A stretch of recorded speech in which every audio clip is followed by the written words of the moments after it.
ശാപരോഗബന്ധിതനായി വന്നു ഞാൻ,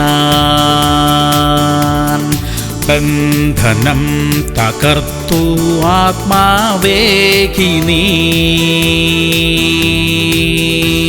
സങ്കീർത്തനങ്ങൾ 30:11. നീ എന്റെ വിലാപത്തെ എനിക്ക് നൃത്തമാക്കി തീർത്തു, എന്നെ സന്തോഷം ഉടുപ്പിച്ചിരിക്കുന്നു. പ്രിയമുള്ളവരെ, ഇന്ന് ദുഃഖത്തിലും നിരാശയിലും മാനസിക സമ്മർദ്ദങ്ങളിലും കൂടെ കടന്നു പോകുന്ന നാം എന്നും ഈ അവസ്ഥയിലായിരിക്കത്തില്ല. സാമ്പത്തിക ഞെരുക്കങ്ങളിലൂടെ കടന്നു പോകുന്ന പ്രിയപ്പെട്ടവരെ, ദൈവം നമ്മുടെ അവസ്ഥകൾക്ക് മാറ്റം വരുത്തും, നമ്മെ അനുഗ്രഹിക്കും. ദൈവം നമ്മുടെ സങ്കടങ്ങളെ മാറ്റി നമ്മെ സന്തോഷം ധരിപ്പിക്കും. പ്രാർത്ഥിക്കാം. സ്വർഗീയ പിതാവേ, നിരവധി പിരിമുറുക്കങ്ങളിലൂടെ കടന്നുപോകുന്ന ഞങ്ങൾക്ക് ആശ്വാസം തരണമേ. ഞങ്ങളുടെ സാമ്പത്തിക ഞെരുക്കങ്ങളെ മാറ്റണമേ. അവിടുത്തെ വാഗ്ദത്തങ്ങൾ ഞങ്ങളുടെ ജീവിതത്തിൽ നിറവേറ്റണമേ കർത്താവേ.